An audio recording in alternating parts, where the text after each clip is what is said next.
about Ketoret. Right now we say Ketoret, as you all know, in the Siddur, in the whole Karbono, it's in place of the carbon that we were supposed to bring in the Bet HaMikdash. That's the purpose of why we say it. Now, just to give a little bit of an introduction, so the Ketoret was basically an incense offering that was brought to the Bet HaMikdash, and there was two Karbono. You have one on the outside, one on the inside. The outside one, which was made out of copper, that was where they shech the animals. The one inside, which was the golden mizbeach, that's where they did the spices, the ketoret. Now, one of the reasons I also decided to choose this topic, and I thought it was a nice topic to choose, there's a little bit of a background with myself, not with myself, but there's a background to my family specifically. Every 100 years, there is unfortunately, we have a pandemic that occurs every 100 years. So in the year 1918, this is a long time ago, the last pandemic we all experienced COVID. Before this was called the influenza pandemic, okay? And in Iran, okay, this was a pandemic that a lot of people were losing their lives. They say about 30% of the population was wiped out, 33, 35. And in Iran specifically, a lot of people were dying. Like, it was bad. I had a great-great-grandfather. His name was, not sure if anyone's heard this, not sure if you heard this. His name was Morabi Yitzchak. You've heard of him? Okay. So he was my great-great-grandfather, right? And he was the Rav of the city at the time. And, he saw that it was just really bad, what was going on. So he went around the entire city saying this, Karbono, and he told Hashem, please, give me the sickness so, I can take it. Whatever happens to me happens, and let everyone be safe. And that's exactly what happened. He went around, said it with a lot of kavana. He ended up getting the sickness. He passed away, and everyone was safe. It's a true story. Yeah. Now, that's just one of the things that inspired me to say this. Now, between Ashkenazim and Sephardim, Sephardim we say more. We say 3 times a day. We say once before Mincha, after Mincha. I'm sorry, before Shachrit, after Shachrit, and one before Mincha. Now, what was the purpose of the Ketoret? That's the question. So, if you all want to look in, if anyone that didn't get a paper. So the Sefer HaChinuch, which is the first one, Mishush Mitzvazu, the root, like what is what's the reason for this mitzvah that we did in the Bet HaMikdash? Gam kein lahagdil kevod habayit. So there was a certain respect for the Bet HaMikdash, habayit, which we're referring to the Bet HaMikdash. V'liyot ma'alot, and it would bring an uplift. Umaro al penei kol adam, and it would bring fear upon people. V'efshar lahagdil davar belev ben adam. It's a little bit difficult to satisfy. It's a little bit difficult to satisfy people. To really give them what they want, machshavato, and in their mind. So in the beginning, it's about their heart, their mind. Rak bedevarim shehu chashav, choshev otam ligdol v'imsa bahem tanug v'simcha. So the purpose of the Ketoret was that it would, behind this, it was doing some kind of attraction for people. That's what it was. So what the Sefer HaChinuch is saying, that the same way, when you're coming to the Bet HaMikdash and you're coming into the front, it smells. They're doing the first carbon. It's not like a really attractive smell. But the Ketoret was something that attracted people. It was something that's what it was talking about. So that's what pleased them to come. Not specifically to please them chasham to come, but that was something that was a good thing that they liked. Now v'yadu ki'inyan hariya hatov, the idea of a good smell, he davar she nafesh adam nehenit bo. A person is getting, pleasure from his soul, umitiad alav umishur halev harbe, that, a desire, and that it draws the heart in. V'riach haketoret haya tov she'efshar liasot al yedei adam. That the Haketoret was known to be the best smell in the world. Even if you go and get the best cologne or the best perfume, it's not going to match what the Haketoret was. The Haketoret was the best smell possible. Ad she'amru, to the point, zichronem livracha beperek amar lehem hamenuna, that the Chachamim would say in the specific area in the Gemara, ki mereach hai merechin ba b'shat Haketoret mirecho ad Yerushalayim. The smell was so strong that it would travel from Yerushalayim to Yericho. This was basically by Jordan. That's how far it was. So just to recap, the Sefer HaChinuch is saying the purpose was to bring a sense of awe, a sense of kavod and grace to the Bet HaMikdash by infusing aroma that could be made. So the next one's the Rambam. The Sefer Mora HaNevuchim is the Rambam. The Rambam is giving more of a simple explanation. Some people, some Mefarshim, they reject this reason because it's something very simple. We're going to start by the second line towards the end where it says Mipnei zeh siva leiktir bo Haketoret shetei pamim b'chol yom.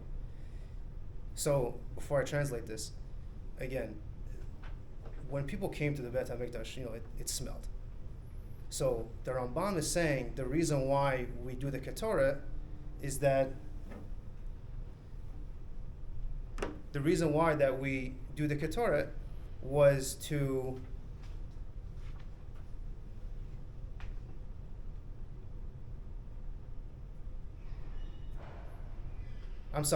He's saying that's why we would do it twice a day, specifically.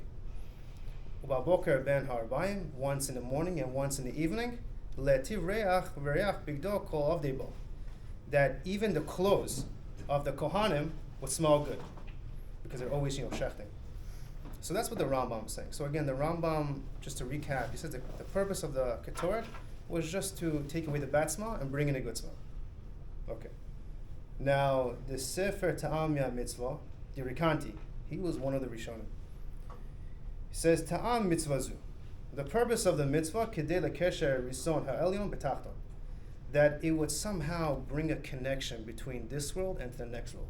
From here, with us to Hashem. Targum Kesher, the Targum of Kesher is Kitra, which means, to tie together. V'ta'em heyot haneshama ruchani. The reason the neshama is spiritual, eno neinot ela min hareach. It's not this isn't a physical thing. It's more of a spiritual thing. It's a spiritual smell. Ufchen techizek lekabla shefa eloki. That the neshama would become stronger to accept the godly abundance. Leficha naasiti. That's why this is done. So, just to do a little bit of a recap, the Rekanti is saying that the purpose of the Haketoret was to tie in from this world and to the next world, and that it would tie together.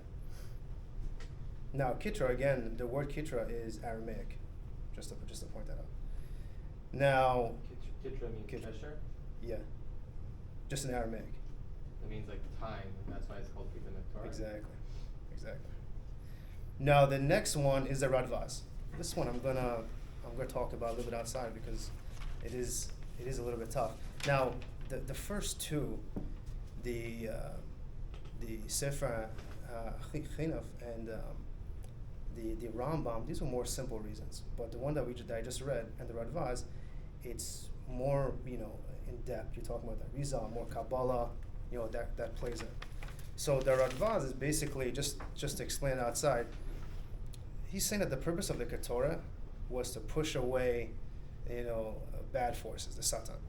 Now, the other Karbana that we have, there is some kind of attraction that the Satan has to it, a little bit, a very small attraction. But specifically the Haketoret, it would push it away. Now, the Zohar asks a question. what's the reason that Ketoret, the golden mizbeach inside, why is that specifically called a mizbeach? Why is that one called a mizbeach? We all know as a mizbeach is something where you're shechting an animal, but why is the golden mizbeach inside specifically called a mizbeach? Anyone have an answer to that?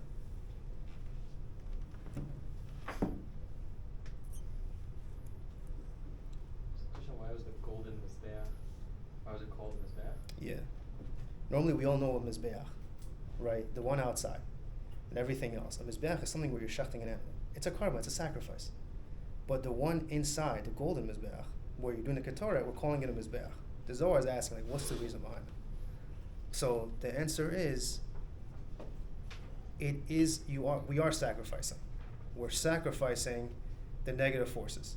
That's what we're sacrificing. Because it's the one mizbeach, or I say, you could say a korban, because you're taking away all the negative forces. You're pushing it away. So just to do a little bit of a recap, the Sefer HaChinuch is basically saying that you're able to smell it from Yericho all the way to Yerushalayim, which is close to Jordan. The Rambam is saying that you're pushing away the bad smell, bringing in good smell. The Sefer Talmud, you're connecting the lower world to the upper world. The Radvaz is saying that you're pushing away the Satan, kind of executing the negative forces. That's that. Now, the Sugulot. Is the Radvaz and the Zohar similar? Like on that? Yeah, it seems the Radvaz is, if you look inside, it seems like the Radvaz is quoting the Zohar. Yeah, that's what it is. The Zohar for the Segula, I'm going to read this one outside too. The Zohar says if one reads a Haketoret every day with Kavana, the angels in heaven that usually prosecute him and mention his sins will no longer be able to do so. They won't be able to talk bad about someone. This is specifically when someone reads it with Kavana. They can't speak bad about him, and they can't do a bad din against a person. This is how powerful this is. Now, the Targum Shir Hashirim, I'm going to read this one inside. V'chol zaman dehavo bet Yisrael, achadin bidehon umanut avotahan sadika. That he's saying that as long as Bnei Yisrael, they were able to do, when they were want to give the korban, as long as they're able to do the same way that the forefathers did it, in their level, Hava arkin mizekun utlaane v'sapire v'tehare, the demons of the night and the morning will run away. Mibnehon al dehavat havat shechina dikara daya shara bevet makdisha. From among them, because the Shekhinah is there, dehava mitpnei betur moria v'chol mazikaya kabla hava arkam meriach ketora busman. So basically, all the negative forces will run away. So that's what the Targum Yonatan is saying. He's specifically saying that that you will scare away all the demons and all the negative forces.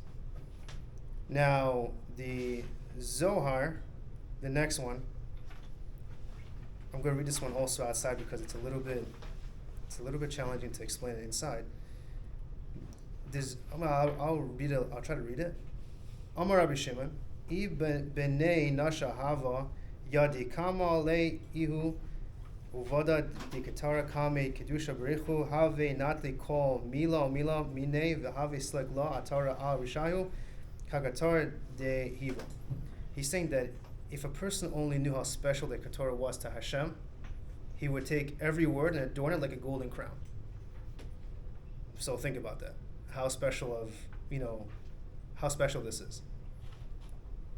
So the Zohar continues and he says, I'll just read the rest outside, that the Haketoret with Kavana will have a portion in this world and the next. He will also be saved from death and from harsh judgment and from the Gehonim and from the yoke of the subjugation of all other nations. That's basically what the Zohar is saying over here. Now, the Gemara, Misechet Yomam, the Mishnah starts off by saying, Chadashim liktarot bova fisu. So back then, the Kohanim, they had different jobs. Can I interrupt for 1 second? Yeah. Back in the Targum, what does this mean that it's the umnas of the forefathers? What is it talking about? No, it's just basically comparing and saying that the forefathers, that they were in it was a better generation. So we're saying they're basically comparing. If they're saying, he's saying that if the next generation, if they are doing the same thing as their forefathers, it's as if they really care. That's what it means. That they're really doing it with kavanah, if that makes sense.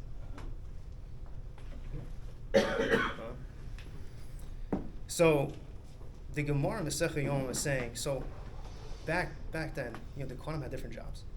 Now, one of the jobs was to do the Haketoret. And it was literally like a raffle. Whoever, won it, good for them. And the Gemara is saying, Tana ma'ola lo shina adamba. So it was never repeated. It was a one and done situation, a one and done job. One day and that's it. My timer, because it brought a lot of wealth. So any Kohen that did it, they, anyone that got the job, again, it was like a lottery, and they were kind of set for life. So that's what it's saying. Now, the Noda Beyehuda seems to understand by saying the Haketoret also brings wealth. Now, the Noda Beyehuda, Asher She'el Ma Nishtana Seder Pitum Haketoret, and then from there he's talking about the part before where we say Karbonot, Mikel Okeno, Mikel Adonino, Ki Mikel, all that we say, where we're saying that we're praising God. You are a master, you are a God. We're specifically saying that part by telling Hashem that we are about to say Karbonot. And whatever intentions we're having, to either for Parnasa, whatever intentions we're having, but we're saying this piece beforehand to tell Hashem that we appreciate you. It's Hashem that's doing it. So beforehand, we praise Hashem, and then we ask, do the Karbonah. And that's what he's saying. That it's the same idea. That it also brings wealth, but at the same time we are mentioning all these beforehand to praise Hashem. So the next one, the Rav Chaim Palashi. So he was, a Sephardi Gadol from Turkey. I would say about like 100 years ago. Of Sefer Me'il Tzedakah, Katafti Diktiv Parashat Haketoret Al Klaf. He's saying that if a person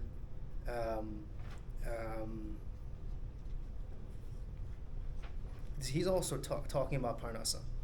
And if a person wants a segula for Parnasa, he should say it on a parchment.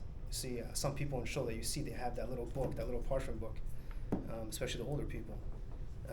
That's kind of what this is talking about. Ogevil, or another parchment. Bichtav Asherit. And the way it's in a Sefer Torah, Kesefer Torah, like the Sefer Torah, Ve'yikra bo, that you read it, Ve'isei lo segula, that it brings segula, Da'aktirut me asher, that it brings wealth, Umuftach lo, that he promises him, the lo yifsik parnasato, that the parnasa will never stop. V'tamid yeh lo parnasa tova, that he will always have parnasa, v'kalkala, substance, berevach, and abundance. V'lo bis masam, that he will never be, tight.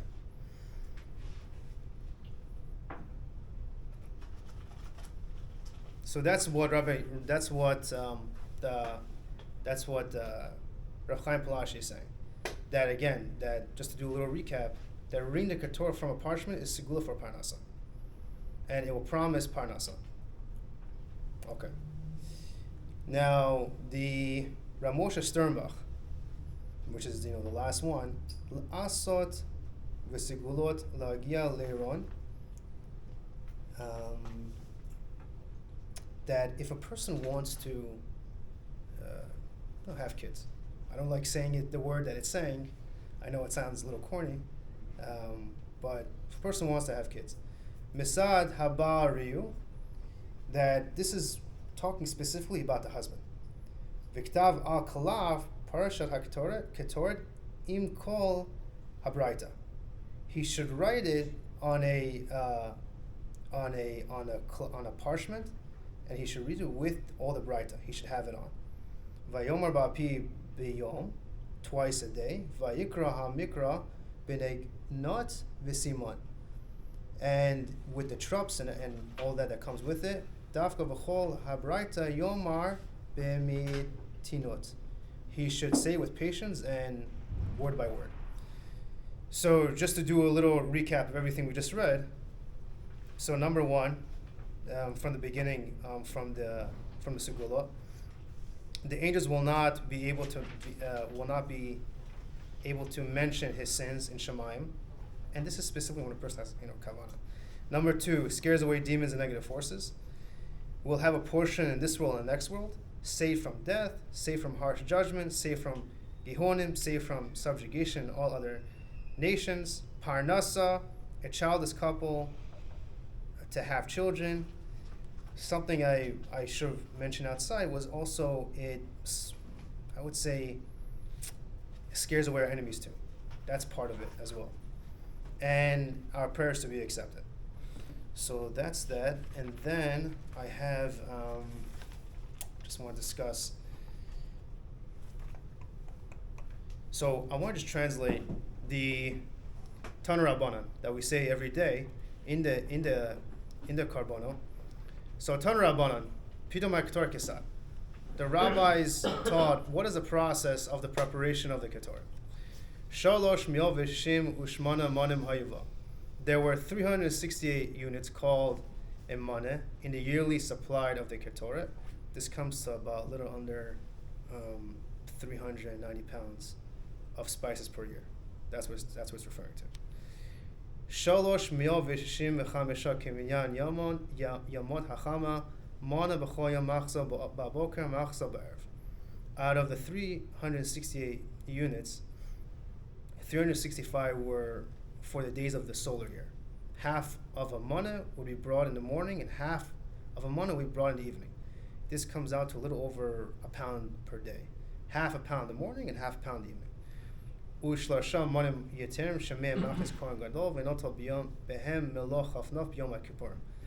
3 extra mana of the Ketor were used by the Kohen Gadol on Yom Kippur. On Yom Kippur, that's what it's specifically talking about.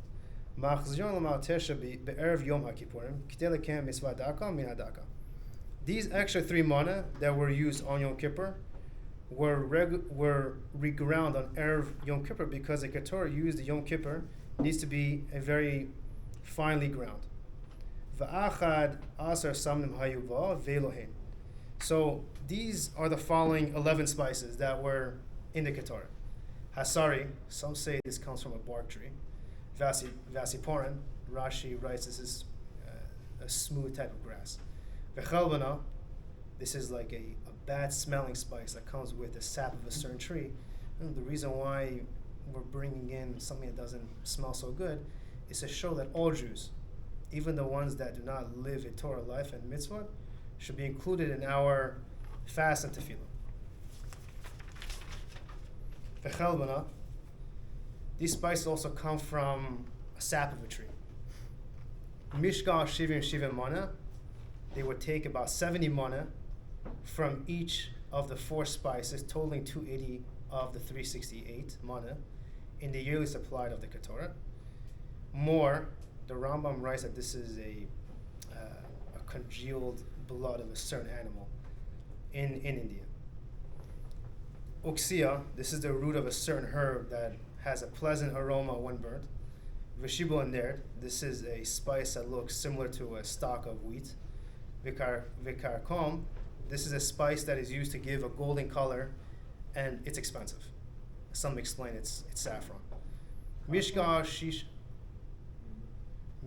shisha asar mana. They would take 16 mana from each of the 4 spices, making up for a total of 64 mana. Kol shnei asar, according to some, this is a type of herb root. Kilufar shel this comes from a peel of a fragment tree bark. Kinamon tisha, this also comes from a peel of a tree. And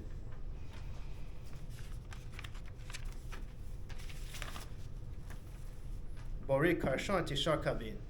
They also use 9 keva measurements of soap that came from the city called Karshina.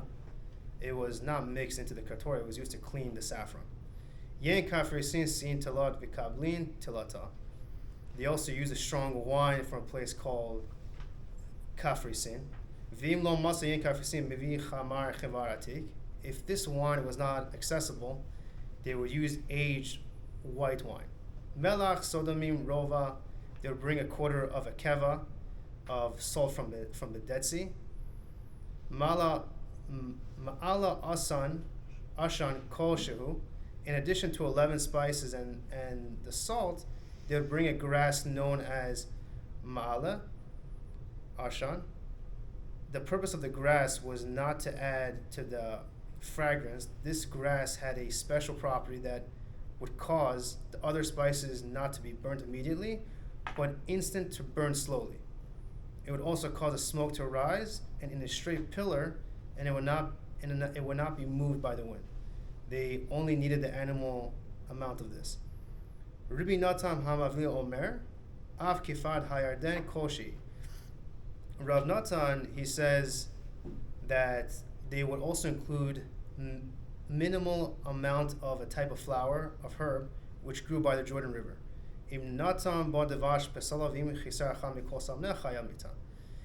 If any honey was mixed into the Haketoret, it is invalid. If someone offered the Haketoret and it was missing one of these spices, they're chai mita, which is, a little intense to hear. Now, just to end off, just a few things outside. Nowadays, we don't have the carbon. We can't do it. That's exactly why we say this. And and we're, matter of fact, the Midrash brings down that David HaMelech said to Hashem, we don't have the Bet HaMikdash anymore. So, at that time, they didn't have it. They didn't have the Bet HaMikdash, and they couldn't do the mitzvah. This is the time of David. So David, he would say to Hashem, Tikon tefilati ketor lefanecha. And this is what we say before Mincha. So if you see, Rabbi Ari or Rabbi Kakyan or anyone before Mincha, whenever they're, saying it, this is exactly where it comes from. And it means my tefillah should be like a Haketoret in front of you. And this is what we say when we daven before Mincha. This is what it's referring to. Something that I'm sure people haven't paid attention to. I haven't either paid attention to it myself, but when I heard about it, I'm like, oh, it makes sense. Now, there's a story that's brought down that it's brought down in the Zohar, and Rav Acha went to a city called Tarsha. Yeah, he was passing by the city. He was going to pass by, and he's like, okay, I'll just stay by the city. And in the time of the city, there was a plague. And people were just losing their lives. And the people were trying to find help. They're like, we need to find someone that can help us. And they heard that there was this rabbi that came to their town. Like, oh, let's approach the rabbi. And Rav Acha, they're like, Rabbi, can you please help us? Don't you see people are losing their lives? And he goes, okay, this is what we'll do. Let's all get together, and we'll all walk to shul, and we'll daven. Okay. He gets together with a few people. They start heading out to shul, and they're like, Rabbi, we can't. Look, he's falling to the floor. He can't make it. He can't make it to shul. Please. And he goes, okay, fine. What we'll do is like this. Get me 40 of your best people in your city. He's like, you know what? Fine. I'll be one. Get me 39 people. And so they ended up gathering 39 other of their top people in the city. And he's like, okay, this is what we're going to do. We're going to split 4 groups. 10, 10, 10, 10. North, south, east, west. All of you are going to go to all those areas and just daven. And that's what they did. And things, got better. But that wasn't the end of it. He saw in a dream that the Malachim were basically saying that, no, it's not over yet. So when he heard about this, he's like, okay, this is what we're going to do.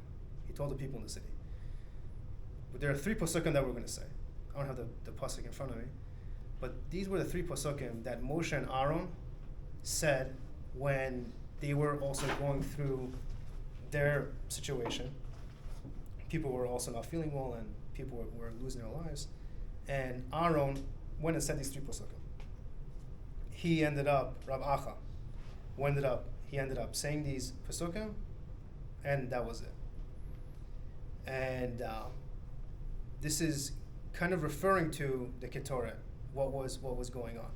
And later on, when everything was all finished, he named the city Mata Mechazia, something that was brought down in the Gemara a bunch of times. So I just want to end off by saying, I know that the time of saying this is very difficult. It's in the beginning of davening, the end of davening. We come late, we want to leave early, and then we want to come for Shemona Esrei for Mincha. We miss it, but the point is, if we can really think about taking this more seriously. I'm speaking to myself as well, especially on Shabbat. And when it comes time for carbonot, we're already thinking about the cholent, the booze, the herring, whatever it is outside. But if we can just really focus on this for just a little bit, it doesn't have to be every day. It's very challenging, but if we can, take upon us, and I'm even talking to myself, it's a big struggle. But if we can take upon ourselves to do this, it could come a long way. Thank you.